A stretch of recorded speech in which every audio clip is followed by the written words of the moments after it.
Have you ever heard of a dog who stood alone against lions and didn't back down? Not for a reward, not for a command, just because something inside him refused to run. If that makes your heart pause for a second, hit like, subscribe, and stay. Because this isn't just a story about a dog. It's about a forgotten warrior who chose to protect, even when the world walked away. It was a late autumn afternoon in the outskirts of Amarillo, Texas. The sun dipped low over the flatlands of Big Prairie, casting long, rust-colored shadows across the scorched grass. The air carried the scent of dust and sagebrush, dry and sharp, while the wind whipped low to the ground like it feared waking something older beneath the soil. The sky was an odd shade of violet, heavy with drifting clouds that threatened but never quite delivered rain. This was the kind of place people no longer passed through, forgotten, fenced off, and quietly breathing its own history beneath the prairie winds. A few miles from the abandoned cattle roads, beyond the rusted barbed wire of a collapsed animal enclosure, lay the old perimeter of what used to be a privately run exotic animal facility, shut down years ago after a state raid uncovered dozens of illegal species, including African lions. Most were relocated. Most. At the edge of a sun-baked ridge, a small pronghorn young, trembling, barely the size of a shepherd dog, stepped into a flat clearing. It had strayed far from its herd, perhaps separated during last night's dust storm. Its thin legs twitched under its own weight as it paused, sensing the air. Then came the sound. So subtle, it could have been mistaken for the shifting of wind through dry brush. But it wasn't. From the grass, shadows moved, slowly at first, then deliberately. One lioness appeared lean, muscular, with eyes the color of honeyed fire, then two more. Then a male, larger than the rest, his mane blackened from years in captivity, now streaked with dirt and burrs. Altogether, 5 lions emerged, then 7, then the full Pride 11 total. These were not sleek, well-fed kings of storybooks. They were feral now, hardened by months of hunger and survival. Their formation was chillingly coordinated. One lioness circled from the left, another low to the right. The pronghorn froze. It took a single step back, then another, its sides heaving. It let out a small, breathless cry, hopeless, brittle. And then, something changed. The wind shifted. A gust blew in from the north, carrying with it a scent none of the lions liked. Not blood, not fear. Something remembered. From behind a cluster of sun-baked mesquite trees, a figure emerged. He moved with the gait of someone used to pain-steady, deliberate, unafraid. His coat was once sleek and black, but now faded to a stormy gray around the haunches and muzzle. His ears were jagged, the left one notched clean through. A long scar ran down his right flank, old but clear as a burn mark. His frame was strong, though worn by time. One leg dragged just slightly, a limp that suggested an injury never fully healed, but his posture remained proud. He was tall for his breed, a solid 80 pounds, but carried himself with a presence far greater. His name was Blaze. Blaze was a German shepherd, roughly 10 years old. He had once served with a K-9 military unit stationed in Afghanistan. Trained for search and rescue and explosive detection, he had survived IED blasts, firefights, and desert storms. But his last mission had ended in disaster. A collapse, a misstep, a handler lost. Since then, Blaze had been discharged, rehomed, then abandoned. For the past 3 years, he had lived alone among the wild crevices of Big Prairie, avoiding men, surviving without aid, and watching everything from the shadows. But today, Blaze did not stay in the shadows. He stepped directly into the clearing. The lions paused. Blaze made no sound. He did not growl, did not snarl. He simply stood between the lions and the pronghorn. His eyes locked with the lead lion, a large male whose golden coat bristled under the orange light. The two stared across a field of tension so thick, even the air seemed to pull back. One of the lionesses hissed low, testing the mood. Another took a step forward. Blaze didn't move. The pronghorn didn't run. A strange stillness fell over the field. It lasted perhaps only 30 seconds, but felt far longer. Dust swirled gently at Blaze's feet. Then, almost imperceptibly, the lead lion blinked and took a step back. Another followed. The lioness to the left dropped her shoulders, ears folding back. The tension in the group dissolved, not in panic, but in surrender. they turned, not all at once but one by one, but one. And then they were gone, slipping into the shadows of the scrub as if they had never been there. Blaze remained still for a moment longer. He didn't look at the pronghorn, didn't seek thanks. Then, slowly, he turned and walked back toward the direction he had come from, his limp dragging slightly more than before. The pronghorn stayed frozen for a few seconds, then, realizing the threat had passed, bolted into the safety of the ravine. Atop a distant bluff, hidden by binoculars and binocular case worn with dust, stood Ellie Monroe. Ellie was 34, tall and slender, with sun-worn skin and deep-set eyes that always seemed to be scanning for something beyond the horizon. She wore a tan ranger jacket, her badge half faded. A dark green cap tugged low over wavy brown hair, tied in a practical braid. She had been in Big Prairie for only 3 weeks, transferred from Colorado after a disciplinary reassignment she rarely talked about. Her past held one sharp wound. Years ago, her fiancé, a combat medic, had survived an ambush thanks to a German shepherd named Blaze, the same Blaze she'd been told died in action. Now, as the fading sun struck the back of the dog limping through prairie dust, Ellie's chest tightened. She whispered, "That can't be him." But her hands were already moving, pulling out her radio, her notepad, her heart beating a little too fast. She didn't know it yet, but this moment, this silent standoff between lion and shepherd, would be the first flicker in a firestorm of questions, revelations, and something far greater than survival: redemption. The sun had long dipped beneath the hills by the time Ellie Monroe returned to her patrol truck, her boots dusted in the red silt of the Big Prairie, and her fingers trembling slightly as she replayed the footage on her phone. It was brief, but clear: a lone German shepherd standing his ground before a pride of lions. No leash, no handler, no hesitation. She didn't speak as she set her gear down, only stared into the darkening field before her. In the silence of the truck cab, her breath caught against the growing weight in her chest. She had seen that posture before, years ago, in photographs, in stories, in one haunting video her late fiancé had shown her before deployment. A dog named Blaze, a war hero in a black and tan coat, trained for front lines and final moments. And yet, Blaze was supposed to be dead. Ellie Monroe was not the kind of woman who easily gave in to fantasy. 34 years old, raised by a park ranger father and a nurse mother, she had grown up among maps, field guides, and quiet strength. She had sharp eyes, lean limbs hardened by years of trekking mountain passes, and a calm voice often mistaken for coldness. Colleagues respected her, but few called her warm. That changed the day her fiancé, Lucas Grant, died in a transport accident 6 weeks before returning home.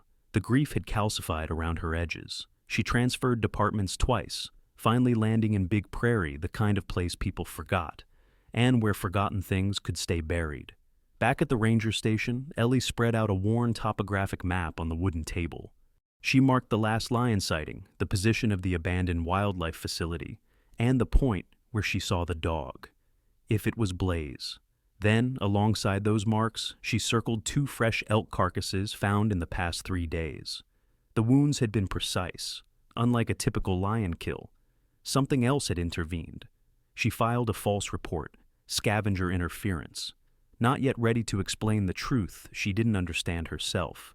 The next morning brought wind, dry, and sharp as razors. Ellie rode the perimeter fence on her all-terrain bike, eyes scanning for prints.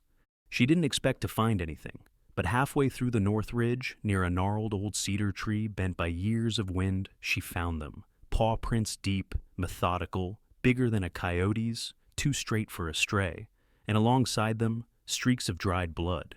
Not fresh, but recent enough to make her heart skip. Not far from there, under a shelf of exposed limestone, a shallow cave carved into the slope offered shade from the sun. Hidden within it, curled in the darkness but not asleep, was Blaze. He had not returned to his old resting place without reason. The injury from last night's encounter, thin but jagged across his right shoulder, had begun to ache, but he refused to let it slow him. Pain, to him, was not an enemy. It was a memory. It reminded him he was still alive. The cave still held remnants of a life once lived. A rusted metal bowl, a shredded bootlace, and a torn military collar bearing no name. Years ago, Blaze had been part of a Special Operations K-9 unit deployed across desert terrain. His handler, Sergeant Marco Red Salazar, had been the first human Blaze had ever fully trusted. Red was short, thick-set, with a voice like gravel and a laugh like sunlight, until the day they were caught in an ambush that left 3 men dead and Blaze buried in rubble for hours. Red didn't make it.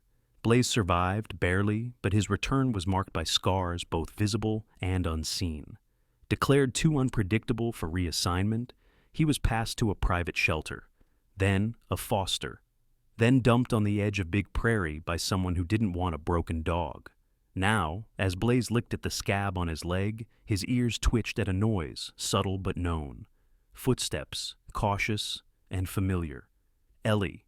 She approached the cave without drawing her weapon. Something in her gut said it would be a mistake. She crouched several yards away, resting her palms on her knees. "You've got a limp," she said softly, as if speaking to herself. "But you stood like you owned the whole damn field." Blaze didn't move, his eyes one amber, one cloudy from injury locked with hers. Not in threat, in acknowledgement. For minutes, neither made a sound.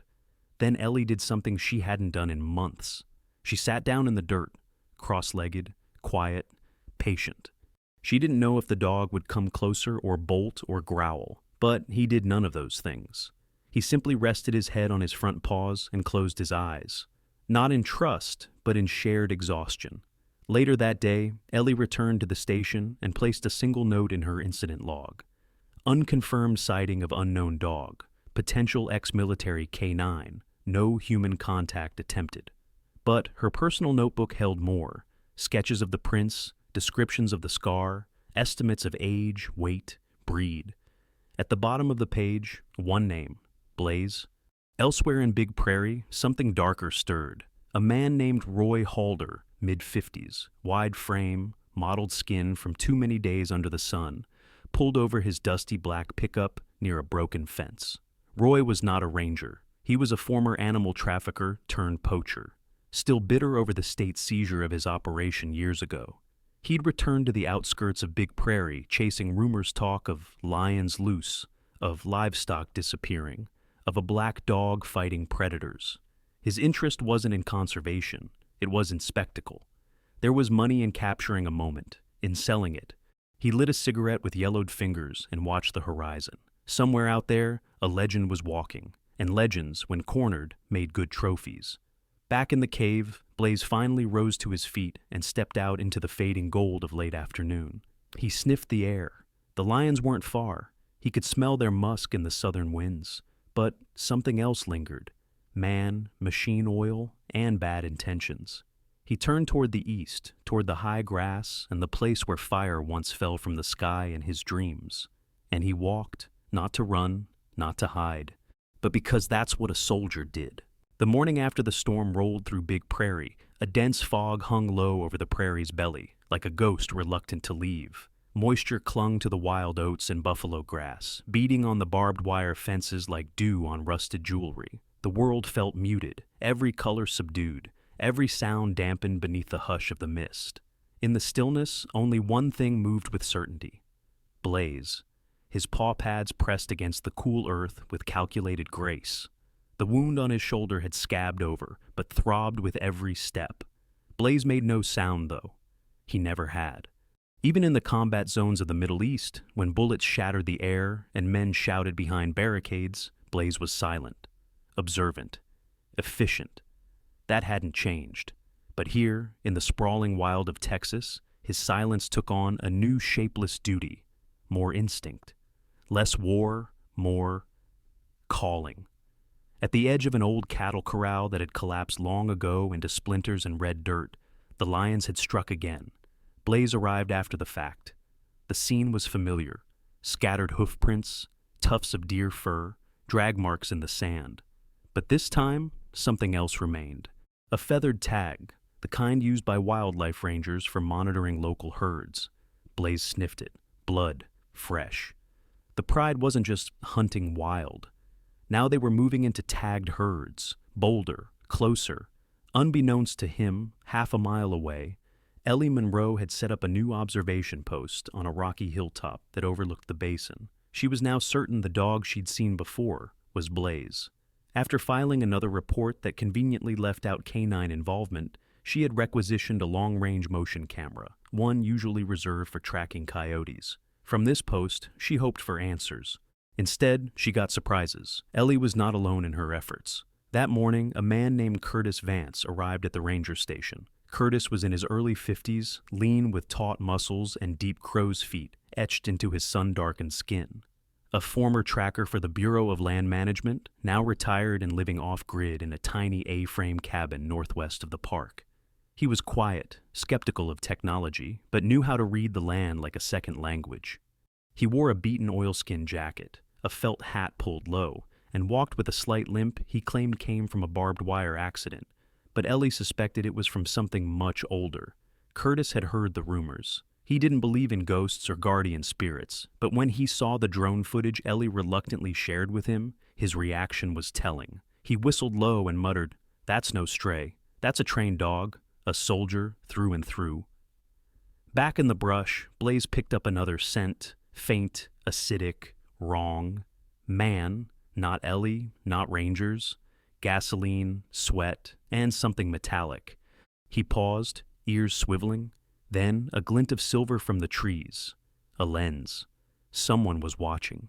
Blaze backed into the thicket and circled wide, moving soundlessly through dry gulches and tall weeds until he found the source. A motion-activated camera, newer than what the rangers used. Someone else had been tracking the lions, or him. The name Roy Halder had not been spoken aloud by anyone in town, but his presence cast long shadows. Roy had once run illegal big-game operations, raising exotic predators in secret before state raids shut him down. Now he was back in Texas under the radar, posing as a wildlife filmmaker. His van was equipped with high-end cameras, tranquilizer guns, and crates that folded into transport cages. He didn't care about preservation. He cared about footage, viral moments, selling fear disguised as nature. And Blaze? Blaze was money on four legs. Roy's assistant, a young man named Leo Maris, didn't speak much. 26, pale, tattooed knuckles, and constantly chewing nicotine gum, Leo was new to the game, but already weary. He'd followed Roy through failed ventures from Arizona to Nevada. Deep down, Leo didn't like the way Roy looked at the animals through his viewfinder, not as beings, but as bets. Still, a job was a job. That afternoon, Blaze circled the watering basin where he had last seen the deer carcass days ago. He felt the shift in the air pressure, energy, like the desert just before lightning. Then came the growl, low, from the brush to the left. He turned, and from the grass a lioness appeared, young, lean, still learning. Her yellow eyes burned with hunger. She didn't attack, not yet, but her stance said everything. Blaze stood taller, pushing through the ache in his joints. The wind swirled between them. Another lion emerged, then a third. The pride wasn't hunting silently anymore. They were testing him. One lion lunged fast, reckless. It clipped Blaze's side with a paw, enough to draw blood.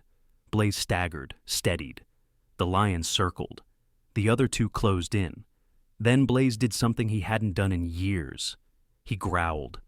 It wasn't loud. It was low, old, and full of something older than rage. Not the growl of threat, but of defiance, of memory. It rumbled from his chest like dry thunder. The lions stopped, confused. They had expected prey, not a challenge, not a presence. Blaze didn't advance, didn't retreat, just stood. And slowly again, they backed away. On the ridge, Ellie adjusted her binoculars and caught the tail end of it. Blaze's stance, blood on his side, the lion's retreat. Her breath hitched, that posture, that same squared frame.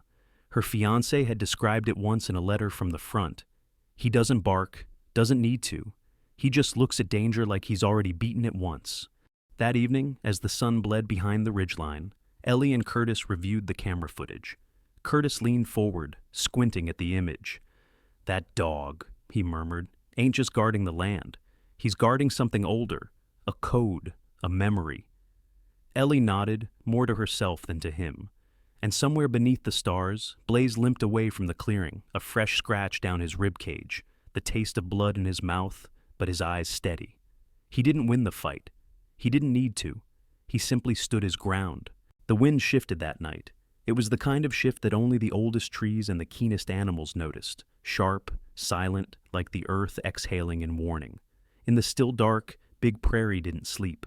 Coyotes yipped nervously far in the distance, and the moon cast a pale sheen across the dry hills like frost on old steel.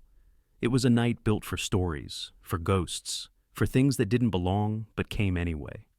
Inside the ranger station, Ellie Monroe leaned over a desk cluttered with field notes, topographic maps, and a half-eaten granola bar she'd forgotten about hours ago.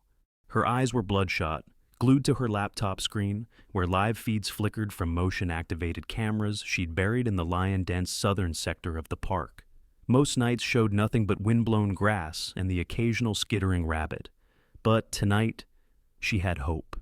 Tonight she had moved one camera deeper, close to the ravine where she'd found the remains of a tagged deer 2 weeks ago. Curtis Vance sat in the corner of the station, sipping lukewarm black coffee out of a chipped enamel mug. He said little, as usual, his long legs stretched out and crossed at the ankles. Curtis had been helping Ellie scout unmarked trails by day and trace predator tracks by night.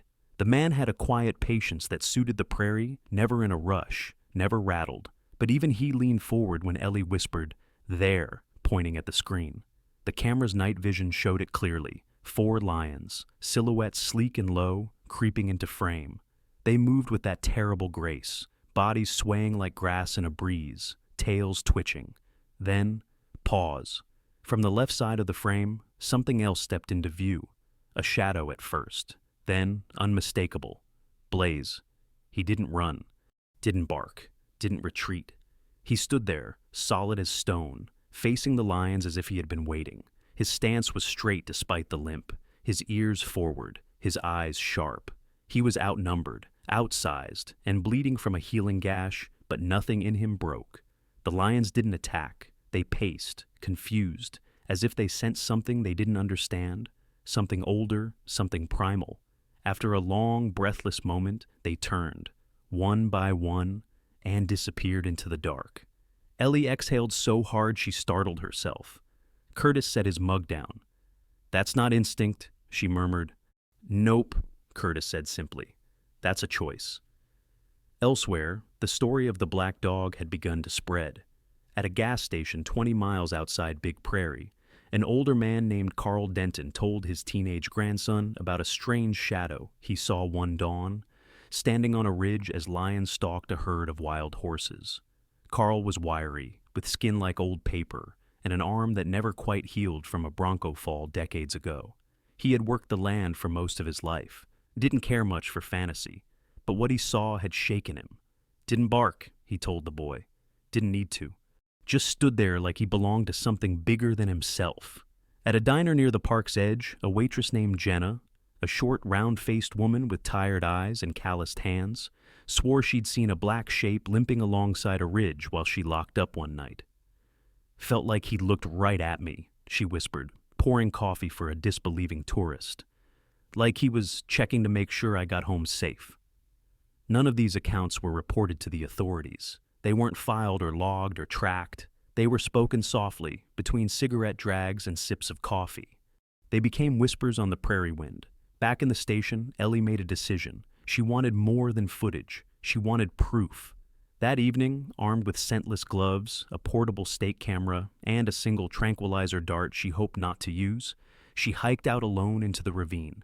She chose a thicket near the lion trails, dangerous but isolated enough to offer cover. As she set the camera, her flashlight caught something, a paw print, not lion, dog, deep, wide, deliberate. She pressed her palm against it, still warm, and then the rustle. She stood up fast, drawing her light. Nothing, only wind, only night, but she felt it, that sensation that someone was watching. In the brush beyond, Blaze stood still, hidden by shadows, his coat camouflaged by dust. He didn't move closer. He didn't run. He just watched. And Ellie whispered, "I see you." Blaze blinked. For a second, a long, quiet second, he didn't seem like an animal at all. He seemed like something remembered. Then he was gone. Later, at the edge of the ravine, Roy Holder crouched beside a shallow path. His boots were new, but already dusty. He grinned as he examined the print Ellie had touched hours earlier. He knew that print. He had followed it from the day it first showed up in his stolen drone feed. Leo Maris stood nearby, nervously tapping a lens cap against his thigh. "We gonna catch him tonight?" Roy smirked, teeth yellow beneath stubble. "Not yet. Let the story get bigger. People love legends, but they pay for captures." As they packed up, they didn't notice the faint glint of glass buried in a tree Ellie's camera, aimed at them. Blaze, from a ridge above, watched both groups, Roy to the south, Ellie to the north. His eyes were not confused. He understood who hunted, and who tried to understand. And with one last glance at the distant moon, he turned and continued walking, not toward safety, but toward whatever came next. The moon had vanished behind thick banks of cloud, cloaking big prairie in a darkness so complete it pressed against the eyes like velvet. Not even stars pierced the black sky, and the wind was strangely absent. No rustle, no hum, just silence, oppressive and unnatural. It was the kind of night that made animals uneasy, and old ranchers remember the days when darkness meant something sacred or something dangerous. At the far western edge of the park, the Big Prairie Outdoor Youth Program had pitched its last autumn camp of the season. A dozen teenagers from Amarillo City kids with bright windbreakers and oversized flashlights were accompanied by 2 teachers and a ranger trainee named Jonah Hale. Jonah, 23, tall and athletic, with boyish features and an earnest energy, was fresh out of training. His buzzed hair and spotless uniform marked him as new, but his heart was in the right place. He smiled easily, especially around the kids, and had a gentle way of explaining things that made even the shy ones listen. Around 8:30 p.m., though, as the group gathered for ghost stories by the fire pit, 3 students, 2 boys, and 1 girl decided to sneak away toward the lower meadow, hoping to catch a glimpse of wild deer, or, at worst, scare each other with invented lion noises. One of them was Caroline Finch, 15, short and sharp-tongued with curly red hair, and a defiant stance that made her seem older than she was. Life had hardened her early. Her mother passed away 2 years prior, and since then, Caroline had cultivated a kind of fearless sarcasm to keep the world at arm's length. The trio slipped away unnoticed, flashlights bouncing in the dark, unaware that their playful adventure had taken them toward one of the most dangerous corridors in the reserve, the ravine pass that lions now claimed as their hunting path. Ellie Monroe, back at the ranger station, was scanning the latest GPS pings from motion traps when she received the radio call from Jonah. 3 kids missing from Site 7, his voice came in, strained. 10 minutes max, probably just wandered. But Ellie knew better. She glanced at the tracker grid and saw a red dot blinking ominously on the edge of Sector D, right near the ravine. Her blood ran cold. That camera had triggered 20 minutes ago. Multiple large heat signatures. "Stay with the rest," she ordered. "I'm going out."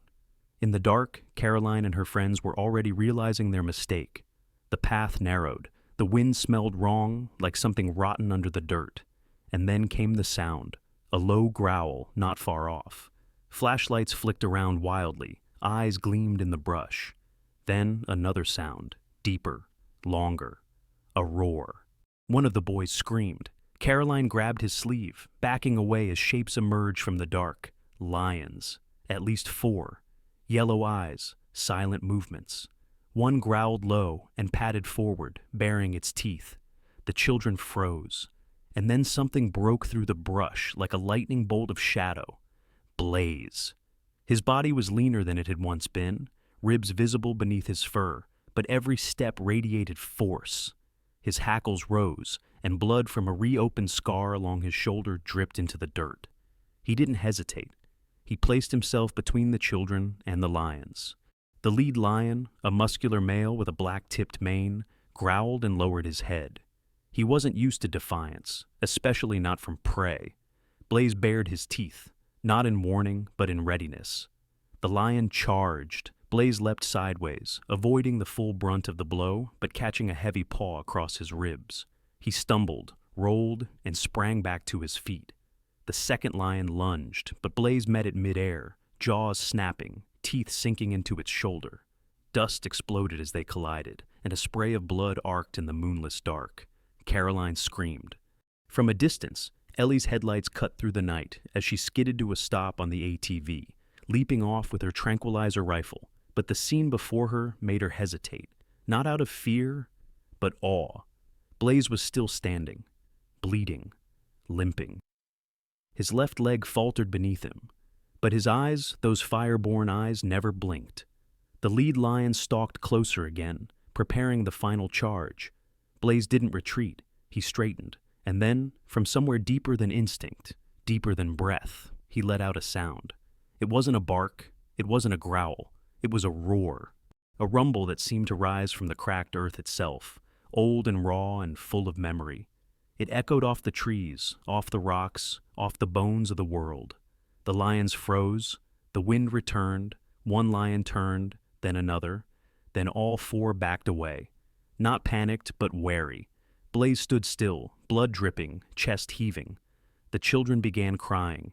Caroline, silent until then, whispered, "He saved us." Ellie moved in, rifle lowered, eyes wide. She knelt beside Blaze, who remained on his feet, body trembling but head still high.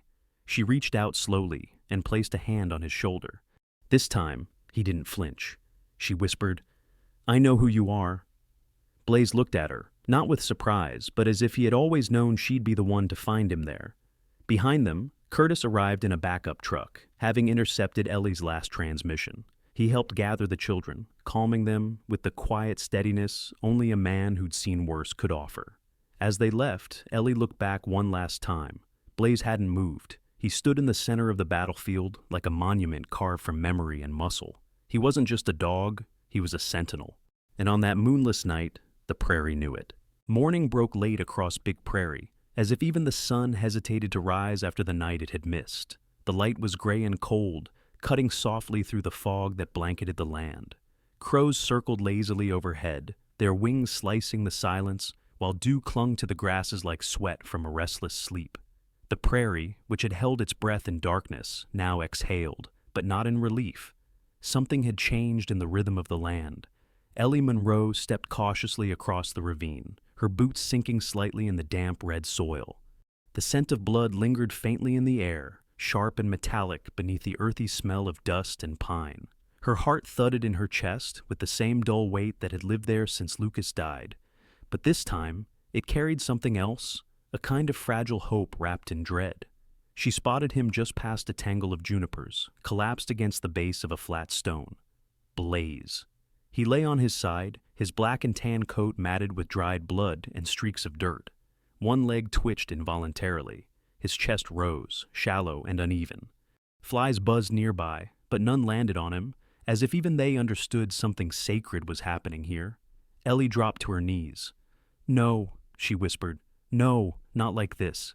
She reached out slowly, brushing the back of her hand across his flank. He didn't move. His fur was cold, stiff in places. She pressed her face into the wiry patch just behind his ear and whispered, "I know it's you. I know." A long moment passed before Blaze stirred. Just slightly. A breath. A twitch of his paw. Ellie blinked against tears that had surprised even her. She pulled her radio from her belt. "This is Monroe. Blaze is alive. Barely. I need extraction immediately. Bring the stretcher." Back at the ranger station, the team scrambled into motion. Ranger Jonah Hale, normally unsure of himself, now moved with crisp precision. He drove the ATV with urgency, eyes locked ahead. Beside him sat Melinda Reyes, a paramedic and wildlife trauma specialist on temporary assignment from Santa Fe. Melinda was 45, petite but fierce, with dark eyes and a halo of graying curls pulled into a no-nonsense bun. She'd served in field clinics overseas and had the firm voice of someone who had seen worse but refused to be desensitized. Her hands never trembled. They reached Ellie within 15 minutes. Melinda wasted no time. She knelt beside Blaze, checking his pulse, lifting a paw, examining the wounds. Lacerations, bruised ribs, signs of dehydration. "He's been running on fumes," she muttered. "But damn if he doesn't have the heart of a lion." Blaze flinched when they moved him onto the stretcher, but didn't resist. His eyes opened once, just long enough to meet Ellie's. It was all she needed. By the time they returned to the station, word had already begun to spread. Curtis Vance had taken a snapshot of Blaze in the ATV, wrapped in blankets, Ellie's hand resting gently on his side. He hadn't posted it online, but someone else had a camper who'd seen the aftermath and captured the wounded dog being lifted into the ranger vehicle. Within hours, it was everywhere. "Dog saves kids from mountain lions," read one headline. "Veteran K9 found alive in Texas wilderness after heroic stand. Blaze the brave, the soldier who stayed behind." The internet did what it always did, took something sacred and gave it wings. But Ellie didn't care about virality.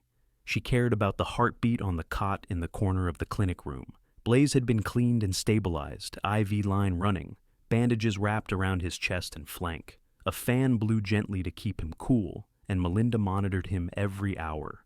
The station had never treated a dog like this before. Not like an animal, but like a relic. Jonah, unsure of what to do, brought a plush blanket from his own bunk and laid it under Blaze's head. "He deserves something soft," he muttered. That night, Ellie stayed by Blaze's side, her notebook open but untouched. She didn't speak much, but her presence spoke for her. She remembered the day Lucas first told her about Blaze, how the dog had pulled him from under a collapsed wall, waited with him for hours while the rest of the unit pushed forward. She remembered the way Lucas had smiled, talking about how Blaze never barked, never whined, just stood beside you like he knew the weight of silence. And now, here he was again, wounded and older, but still standing. In the following days, packages began arriving. Blankets, treats, letters from children, framed photos of German shepherds with names like Max and Rex and Star. People wrote poems, veterans posted messages. Some said they'd served with K9 units. Others said they'd only read about Blaze in passing, but had never forgotten the name. But amidst the flood of attention, Ellie kept her world small. She read every letter to Blaze aloud. She played soft music at night. And every evening, before the lights dimmed, she'd whisper, "You came back." She didn't say for whom. Outside the station, Roy Halder sat in his truck at the edge of the park, seething. His plan had been to capture Blaze on camera during a final confrontation. He had even drafted the video's title, "Beast versus Beast, One Dog's Last Stand." Now, the dog had been taken in, protected, untouchable. But Roy didn't give up easily. He watched, waited. Inside, Blaze stirred for the first time in 3 days. He lifted his head slightly, ears twitching. Ellie, who had been dozing nearby, sat upright. "Hey," she said softly, "you're still here." And this time, Blaze looked at her, not with pain, not with fear, but with something like peace. She reached out, placed her palm on his chest, and whispered, "You're not alone anymore." The days that followed Blaze's recovery moved with the soft rhythm of healing. The ranger station, once a quiet outpost tucked into the folds of Big Prairie, now hummed with a new kind of energy. Visitors arriving with carefully wrapped care packages, children's drawings pinned to the corkboard, and a growing sense that something sacred had passed through their gates and decided, for a while, to stay. Blaze was no longer confined to the clinic room. Though he still bore bandages over his ribs and his gait was slow, each step carried purpose. He moved like an old soldier, surveying familiar terrain, deliberate, calm, never hurried. And everyone gave him space, as if instinctively understanding he needed it. Every morning, just after sunrise, he would make a short loop around the station grounds, stopping to stare into the east, where the tall grass shimmered under golden light. No one knew exactly what he looked for, perhaps the scent of lions, or the memory of battles fought. But Ellie understood. That quiet pull toward the wild had not vanished. It simply paused. On the 4th morning, a knock came at the side door of the ranger station. Jonah Hale answered and found a boy standing there, clutching a paper bag and a small sketch pad. It was the same boy Blaze had saved from the lion attack. Nathan Reyes, 10 years old, thin and wiry, with a mop of dark hair and ears too big for his head. He wore a blue sweatshirt with a superhero emblem and stood awkwardly, shifting from foot to foot. "My mom said I could visit," he said, eyes darting past Jonah. "I brought him jerky, the good kind." Inside, Blaze was resting under the large office window. When Nathan stepped into view, the old dog lifted his head. No bark, no sound, just a slow blink and a gentle swish of his tail. Nathan grinned and whispered, "Hey, silent uncle." The nickname stuck. Every day Nathan returned, sometimes with drawings, sometimes with questions. He never talked about the lions. He didn't need to. He talked about dogs, about stars, about whether Blaze liked peanut butter more than beef. Ellie, watching from a distance, marveled at how easily the boy filled the spaces Blaze left open. That connection sparked something in Ellie. For months, she had toyed with the idea of creating a new program, one that repurposed the resilience of abandoned working dogs. Not just rescues, not just retraining, but re-empowering them. Dogs like Blaze, who had given everything and been forgotten. She named it Silent Guardian. The idea was simple but powerful.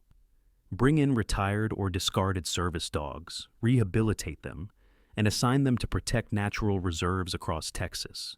Not as aggressive patrol animals, but as silent sentinels, trained to track, observe, and deter without violence.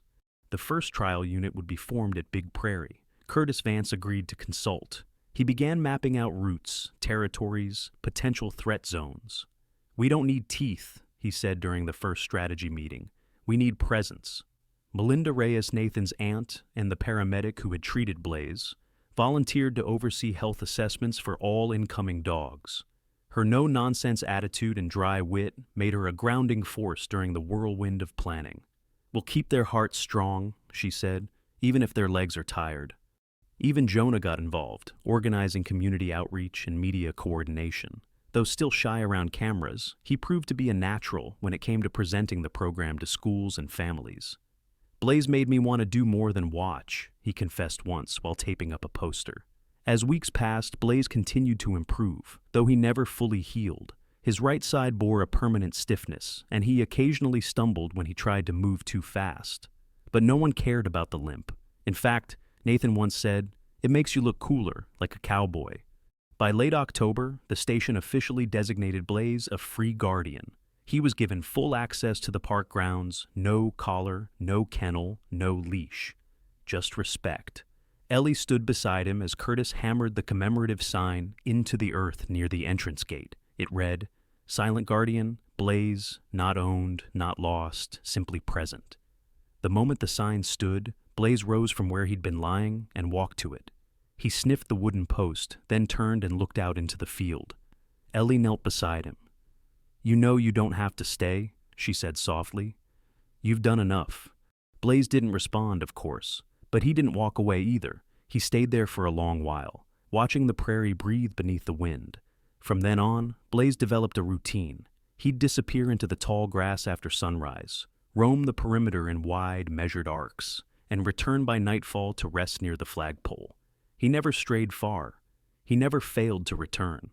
Tourists sometimes spotted him from a distance, silent and steady, a blur of black and tan against the horizon. Locals began calling him the ghost with a purpose, a monument not made of stone or bronze, but of scar and spirit. One afternoon, Ellie sat on the back porch of the station, sipping bitter coffee from a tin mug. Nathan sat beside her, drawing Blaze with a green crayon because, in his words, black is too boring. He looked up and asked, "Do you think he misses the war?" Ellie thought for a long time. "I think he misses someone," she said finally, "but maybe not where they were, maybe just who they were when he stood beside them." That night, as the wind rose over Big Prairie and stars returned to the sky, Blaze curled beneath the ranger station's porch. He lay in silence, ears tuned to the soft sounds of insects and distant coyotes. His eyes closed slowly. He wasn't home, but he was welcome. And for now, that was enough. Dawn crept gently over Big Prairie, folding its pale light over the hills like a soft blanket. The grass glistened with dew, and the fog hung low over the ravine, wrapping the earth in a breathless silence. The air held a chill, not biting, but enough to remind the bones that winter was near. Birds remained quiet. Coyotes had already retreated into the brush. It was the kind of morning that felt sacred, as if nature had paused to listen for something more important than its own heartbeat. Ellie Monroe stepped outside the ranger station, her jacket zipped to the neck, mug of coffee warming her hands. The porch boards creaked under her boots as she leaned against the railing, eyes scanning the land that had, over time, become more than her assignment. It had become a sanctuary. And then she saw him. Blaze. He stood alone on the crest of the ridge to the south, his silhouette sharp against the rising light. The wind tugged at his fur, now silvered around the neck and muzzle. His stance was steady, ears forward, tail low. He looked not like a dog guarding territory, but like something older, like a statue carved by time and purpose, rooted into the hill. Ellie didn't call to him. She didn't need to. She followed his gaze. In the valley below, near the southern watering basin, a herd of wild buffalo had gathered, dark forms shifting beneath the mist, and near the edges, barely visible through the fog, moved other shapes, sleek, low, circling, lions. This wasn't the same pride from before. These lions were younger, leaner, uncertain. Likely pushed from their territory by older alphas, they had wandered far into unfamiliar land, hungry, bold, desperate. Blaze watched them with a stillness that carried weight. Ellie knew that posture. She had seen it before, when he faced down predators with nothing but a scarred body and unbroken will. But this time, there was something different in his eyes, something not burdened, but clear. She stepped down from the porch, her boots soft in the grass, and approached Curtis Vance, who had just emerged from the barn with his wide-brimmed hat tilted back. His grizzled beard was flecked with frost, and his eyes narrowed as he followed Ellie's line of sight. "He sees them," he muttered. Ellie nodded. "They're testing the edge." "You gonna stop him?" he asked. She shook her head. "Not anymore." Blaze turned his head once, just briefly toward the station. His eyes met Ellie's, no longer clouded with pain or solitude, but calm, ready. And then he turned back to the field and began to walk. Not run, not stalk, just walk. Deliberate, unhurried, down the slope of the hill into the heart of the valley. His steps kicked up fine dust that caught the light, swirling around him like ash from an ancient fire. Near the watering hole, the lions paused. They had not expected this. Not a predator, not prey, something else. Something that moved without fear. Blaze didn't charge. He didn't posture. He simply stood between the herd and the brush. The buffalo huffed, sensing the tension, shifting in place. But they did not run. One large bull stepped forward, nostrils flaring. He stared at Blaze, then at the lions. And then he too stepped closer to the dog.